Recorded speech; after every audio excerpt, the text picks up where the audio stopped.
Salajengna penjelasanana ieu teh eusina teh tentang akhlak. Ari hartosna akhlak teh tingkah laku manusia. Jadi lamun sasatoan mah upamana seperti monyet, osok diajarkeun seperti ku anu ngasuhna diajar salat. Tah tingkah laku sasatoan mah teu disebut akhlak. Ari nu disebut akhlak mah nyaeta tingkah laku manusia. Nah di antawisna dijelaskeun dina Al-Qur'an surat Al-Hujurat. Ari hartosna Al-Hujurat teh kamar-kamar. Naha diaranan surat Al-Hujurat aya sejarahna nalika Nabi Muhammad nuju di kamar tidur tuluy aya anu ngageroan ti luar Muhammad tah ngageroan ti luar kitu teh dipandang ku Gusti Allah eta teh teu sopan. Sabab kuduna nu diajarkeun dina ajaran Islam upami urang aya kapreogian ka sobat-sobat urang kedahna teh Assalamualaikum heula gitu kana pantona heula trok diketrok terus ucapkeun heula Assalamualaikum. Jadi teu meunang gegorowokan ti luar sabab mungkin anu gaduh bumi teh boa nuju kulam boa nuju kumaha di bumina teh jadi kaganggu. Tah kitu pangna ieu diaranan surat Al-Hujurat. Tah dina ayat ieu diantawisna aya genep rupa akhlak anu goreng, tingkah laku anu goreng anu teu meunang ku urang dilaksanakeun. Tarjamahna ayat 11. A'udzu billahi minasyaitonir rajim. Bismillahirrahmanirrahim. Ya ayyuhalladzina amanu la yashhor qaumun min qaumin asa ayyakunu khairam minhum wala nisa'um min nisa'in asa ayakunna khairam minhun. Tarjamahna hei sakur jamanu ariman ya ayyuhalladzina amanu hei sakur jamanu ariman omat aranjeun ulah ngahina ulah ngageuh-geuhikeun ka jalma anu iman deui teu meunang ngahina. Urang contoh ngahina kieu kapungkur teh di zaman Nabi Muhammad aya sahabat ngaranna teh Bilal teh jamana teh kulitna teh hideung da urang Sudan. Hideungna urang Afrika mah urang Sudan lain hideung meueusan. Hideungna teh jiga kopeah urang we kieu hideung. Urang Afrika mah meles kitu nya hideungna teh. Paling lamun katempo teh huntuna we. Lamun seuri katempo we bodas. Kulitna hideung kitu. Tah mun urang hayang nempok rupa-rupa warna kulit gitu di Masjidil Haram teh pan kumpul umat Islam ti sababaraha negara di Afrika, di Eropa, di Arab, di daerah-daerah Asia.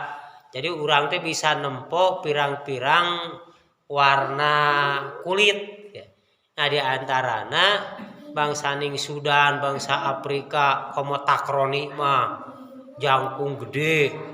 Amun awewe oge takroni mah bujur teh segede tolomong. Gede gitu. Di haridung gitu. Tah kapungkur teh Nabi Muhammad teh miwarang azan. Saya pangheulana anu ngawitan azan di Masjidil Haram eta teh ngaranna Bilal. Dacan aya pangeras suara. Jadi dipiwarang naik ke luhur Ka'bah gitu. Azan. Tah masih keneh loba sahabat-sahabat anu elmuna masih keneh lemah keneh, imana masih keneh lemah keneh, jorojoy hayang ngahina gitu. Pedah Bilal teh warna kulitna hideung. Tah ceuk sahabat anu masih keneh lemah dina iman dina elmuna nahanya cenah eta Muhammad nitah azan teh ka manuk gagak hideung. Jadi disaruakeun eta Bilal teh jeung gagak gitu. Ning di urang sok aya anu sok ngahina. Ta eta teh jelema nu hideung teh sok disebut si magrib gitu nya atau naon si leteng gitu. Tah ngahina kitu teh dina ajaran Islam eta teh dilarang. Ari ngahina teh ari ngageuh-geuhkeun teh aya anu ku bahasa lisan ku cariosan. Aya oge anu ku pagawean, aya oge nu ku isyarat, sarua teu meunang eta oge. Contoh kieu. Upama aya jalma leumpangna teh ingkud. Tuluy upamana nurutan anu jagjag anu teu ingkud nurutan ingkud-ingkudan di payunan jalma anu ingkud. Tah eta jalma anu ingkud teh pan bakal kasinggung gitu. Upamana deui aya jalma anu mungkin upamana stroke ringan dina lisan upamana sok rerenyohan gitunya. Tuluy diturutan kitu runyah renyoh di hareupeun jalma anu stroke upamana anu runyah renyoh tah eta teh ngageuh-geuhkeun. Tah ayat ieu la yashor qaumum min qaumin kade ya. Ulah ngahina. Jadi ngahina teh eta teh berdosa gitunya. Teu meunang eta teh. Ngahina kana kaayaan awak atawa ngahina kana kakayaan. Pedah sangsara, pedah miskin itu luy diledek gitu ya. Tah eta teh disebata teh suhriyah ya. Jadi kahiji teh dilarang suhriyah. Suhriyah artina penghinaan. Anu kadua wala talmizu angpusakum teu meunang ngaaibkeun ya, mencela. Aya jalma digogoreng jalma mukmin digogoreng. Komo biasana lamun usum kampanye ya pihak lawan osok digogoreng ya. Sok diaranan geuning istilah teh black campaign gitu nya. Kampanye hitam. Jadi carana kampanye teh ngagogoreng lawan politik. Ya, eta contohna kitu teu meunang eta teh nya gitu. Jadi agama Islam ngajarkeun teu meunang ngaaibkeun ngagogoreng jalma mukmin anu sejen ya. Mencela, mencaci maki, ngaaibkeun gitu ka mukmin anu sejen. Eta lumuz ya. Lumazah. Anu katiluna wala tanabazu bil alqob. Kade aranjeun teu meunang mere gelaran, mere panggilan ka jalma mukmin deui ku panggilan anu goreng. Jadi teu meunang ta urang ka jalma mukmin deui mere panggilan ku panggilan anu goreng. Contoh pedah eta teh jalma teh penek gede, upama dipanggil ka dieu drum pamana tah kitu teh penghinaan gitunya. Atawa ka dieu eta gehu toge gitunya. Tah mere panggilan anu goreng gitu. Kajalma anu iman nyebutkeun si kafir, si fasik, tah eta teh teu meunang urang salaku hamba Allah ngahina kajalma mukmin deui ku cara mere panggilan anu sae anu goreng. Tapi lamun urang upamana manggil kajalma mere gelar nu alus mah teu nanaon ya. Nabi Muhammad contona mere gelar ka Abu Bakar ya. Dibere gelarna Atiq ya. Sepuh Saehu. Ka Umar bin Khattab masihan gelar Al Faruq. Jalma anu tegas ngabedakeun bener jeung salah gitu. Tah teu nanaon urang mere gelar upamana Bu Guru gitu.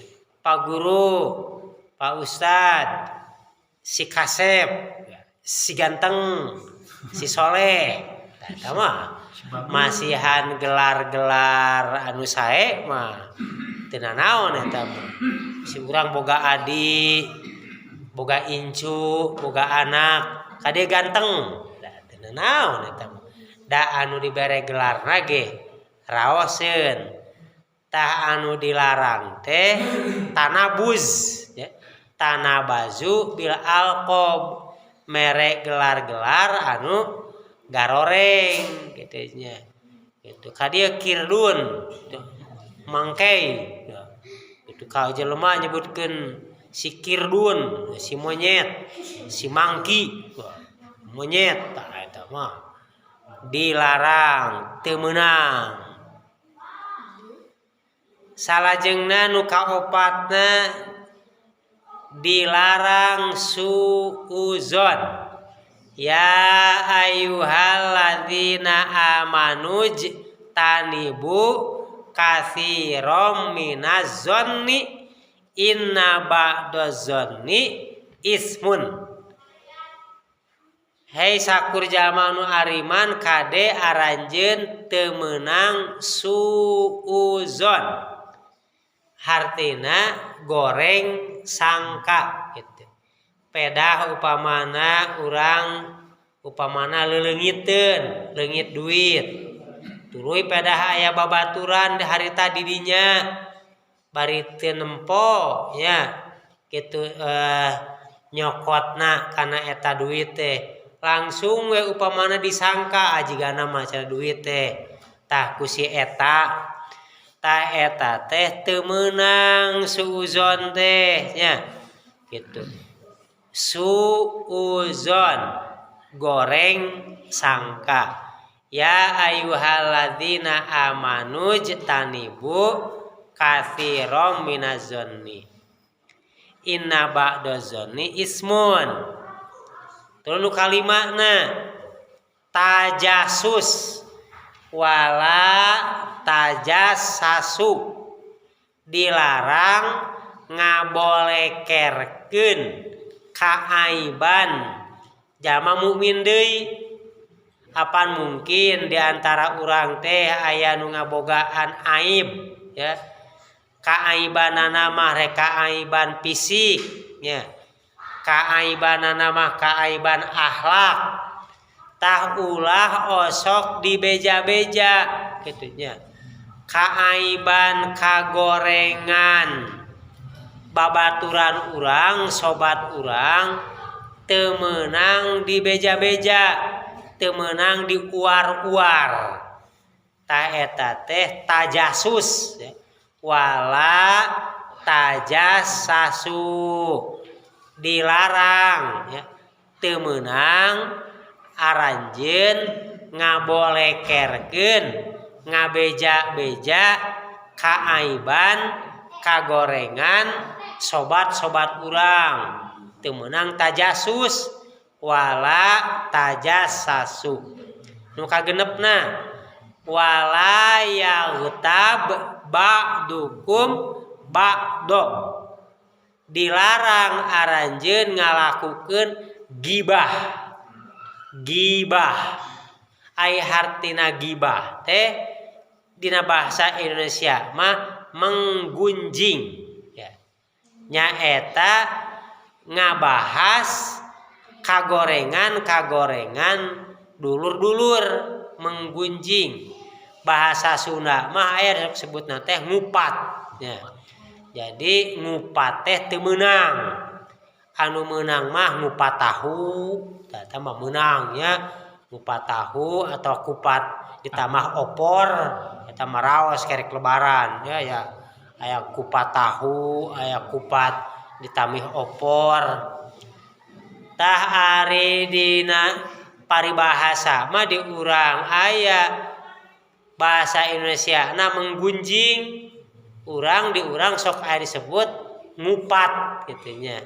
Ngomongkeun kagorengan mukmin anu sejen. Tadi larang eta teh disebatna teh gibah gitu.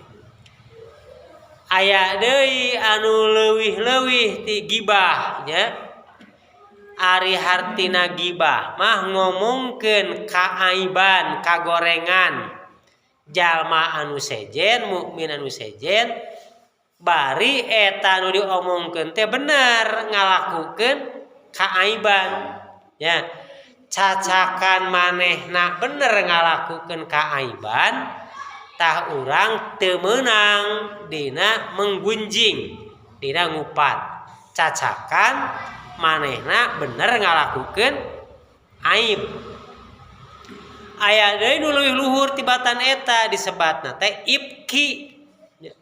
Ari ibki teh kieu ngomongkeun ka jalma anu sejen kana kagorenganana bari can puguh. Can puguh ngalakukeun kagorengan karek beja gitu. Bejana si eta ngalakukeun pagawean kieu pagawean goreng. Bari teu pernah ningali, teu pernah nempo. Tah eta disebatna ibki gitu. Kapungkur pernah nya kieu kasusna teh. Siti Aisyah teh ngiringan perang. Uih tina peperangan tah di jalan istirahat heula gitu. Anjeunna kaluar heula tina sakedupna gitu. Urang sakedup teh mode jampana gitu pas sok ditanu gitu dipanggul. Kaluar heula hoyong ka jaman heula. Ari anu manggulna teu apaleun ari sugan teh Siti Aisyah teh tos lebet deui gitu. Arangkat we kitu bari manggul eta sakedupna jampanana. Padahal Siti Aisyah tinggalin di zaman gitu. Waktu uih di zaman sadaya pasukan rombongan tos teu araya gitu. Terus Siti Aisyah teh cicing we di pinggir jalan. Bakat kulila gitu. Tuluy we ngantuk gitu tibra we gitu. Torojo harita aya Sopwan ya, Sopyan nganggo onta gitu. tah ningal aya seorang perempuan nyata Siti Aisyah gitu. Ai sugan teh maot baru nyebatkeun innalillahi wa inna ilaihi rajiun. Are pek teh ngorejat gitu. Tatos kitu ku Sofwan teh sok cenah naik kana onta. Anjeunna anu bogana nyata Sofwan. Turun, tuluy nuntun onta gitu. Tah geus jauh berangkat kitu loba jalma anu nempo. Majar teh Siti Aisyah bobogohan jeung Sofwan gitu. Padahal kan aslina mah kitu kan lain bobogohan, tapi Sofwan teh nulungan kitunya. Tah dibeja-beja ti mulut ka mulut kitunya. Jadi viral kitunya. Bahasa ayeuna mah kan viral. Hartina viral teh sabiwir hiji gitu. Jadi gendrong gitu Siti Aisyah istri Nabi Muhammad bobogohan jeung Sofwan. Tah eta teh kan jalma teh nyaritakeun Aisyah teh ngagogoreng Siti Aisyah teh kan bari jeung teu yakin ya teu nempo gitu. Tah eta disebatna ifki gitu. Eta leuwih gede dosana tibatan gibah. Gibah mah nyaritakeun puguh bener eta ngagawean aib diomongkeunana. Ta ari ifki mah nu dicaritakeun teh can puguh kitunya. Da geuningan buktina mah henteu ya panteu bogoh. Aya deui anu leuwih parah deui disebutna buhtan. Gitu. Naon ari buhtan? Ngagorengkeun jalma anu sejen dibeja-beja padahal manehna teu ngalakukeun. Tuh pan eta mah disebutna fitnah kitunya. Jadi buhtan mah saruana jeung fitnah. Jalma anu sejen teu ngalakukeun kagorengan tuluy dibeja-beja majar si eta teh ngalakukeun kana eta kagorengan. Tah eta disebat buhtan. Tah Gusti Allah ngingetkeun ayuhibbu ahadukum ayyakula lahma ahihi maitang fakarih tumu. Naha aranjeun daek kitu ngadahar bangke dulur anjeun. Upamana aya jalma mukmin maot aranjeun kira-kira daek ngadahar bangke daek moal kira-kira moal kan fakarih tumu pasti anjeun bakal geuleuh bakal jijik nya ngadahar bangke jelema gitu. Ai lain nu gelo mah kapungkur kan pernah di Jawa ngaranna Sumanto. Ya, Sumanto nganda zaman pan gelo Sumanto mapan ninina maut gitu kan. Tuluy we dikubur ku si Sumanto dibongkar. Tuluy eta ninina teh dibeulem gitu. Disate beurnya gitu dibeulem. Didahar ku Sumanto mah. Si Sumanto mah ngadahar bangke ninina diduruk heula. Didahar atunya eta mah puguh meureun gelo kitu teh. Ta urang jalma anu sehat anu henteu berpenyakit tangtuna moal daek ngadahar bangke jelema. Naha ieu akhlak-akhlak anu goreng itunya lamun ku urang dilakukeun eta teh sarua jeung ngadahar bangke. Maksudna kieu urang pan moal daek ngadahar bangke kulantaran kitu urang ulah ngalakukeun anu genep rupa anu tadi ya. Kahiji ulah suhria. Urang teh ulah hayang ngaledek ngahina ka sobat-sobat urang. Kudu urang teu resepna saperti kana bangke gitu. Ulah resep suhriyah ngahina, ulah resep lumazah alumuz ngaaibkeun mencaci maki ulah resep tanabuz bil alqob ulah mere gelaran-gelaran anu goreng ulah suuzon ulah goreng sangka gitu tah naon jauhi ku aranjeun suuzon gitu. Taduka genep rupa eta teh kitu ku urang teh kudu dijauhan tapi urang sing jadi jalma anu takwa dina ayat anu pangtungtungna pan inna akramakum indallahi atqakum sanyana ari jalma nu pangmulyana mungguhing Gusti Allah teh jalma anu takwa ya. Jadi Gusti Allah meunteun ka urang teh kana katakwaan.